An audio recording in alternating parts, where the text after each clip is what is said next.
آپ کیا چاہتے ہیں؟ قرآن پڑھنا اور سمجھنا؟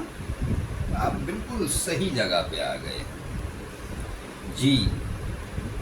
مجھے ایسے ہی لوگوں کی تلاش تھی جو قرآن پڑھنا اور سمجھنا سیکھنا چاہتے ہیں، چونکہ میں نے بھی کافی عمر میں جا کے قرآن سیکھا۔ میں نے بچپن میں نہ اردو سیکھی تھی، نہ عربی سیکھی تھی، نہ قرآن سیکھا تھا۔ شادی ہو گئی، بال بچے ہو گئے، اس کے باوجود نہیں جانتا تھا۔ بہت دیر میں ریئلائز کیا کہ اس کی سخت ضرورت ہے، اور میں نے سیکھنے کے لیے کمر باندھی۔ تو آپ بھی سیکھ سکتے ہیں۔ اگر میں سیکھ سکتا ہوں، کوئی بھی سیکھ سکتا ہے، آپ بھی سیکھ سکتے ہیں۔ بس سوچ چاہیے، آپ کو طے کرنا ہوگا کہ آپ کو سیکھنا ہے۔ میں نے اس کے لیے سامان مہیا کرا دیا ہے۔ مجھے تو تلاش کرنا پڑا تھا۔ میں نے دنیا بھر کی کتابیں تلاش کی، اردو سیکھنے کی کوشش کی، عربی سیکھنے کی کوشش کی، پھر قرآن سیکھنے کی کوشش کی، اور صرف پڑھنا ہی نہیں، اس کا مطلب بھی میں نے انگلش میں، ہندی میں، اردو میں سیکھنے کی کوشش کی۔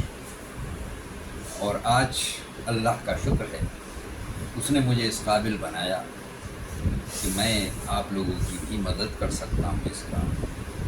اسی لیے میں نے اب سے 10 سال پہلے 2016 میں ایک چینل شروع کیا تھا، صبر اسلامک فاؤنڈیشن، اور میرے اس چینل کا مقصد صرف یہی ہے کہ لوگ قرآن پڑھنا اور قرآن کیا ہے، اس میں کیا دیا ہے، اس کا مطلب سمجھنا سیکھ جائیں۔ صرف اسی لیے چینل شروع کیا ہے، اور اس میں شروع میں نے 24 چیپٹرز میں قرآن کو پڑھنا، یعنی زیر زبر لگا کے اس کو کیسے پڑھا جاتا ہے، اردو کے مقابلے اس میں کیا فرق ہے۔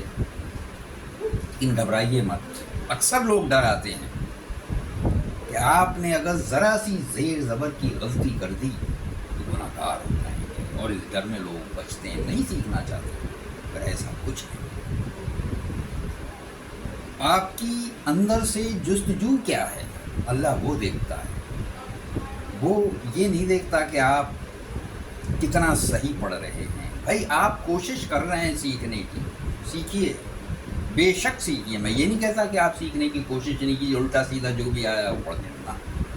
لیکن ہاں، اگر پھر بھی کچھ کمی رہ جاتی ہے تو معاف کرنے والا اللہ ہے، وہ بہت بڑا بادشاہ ہے۔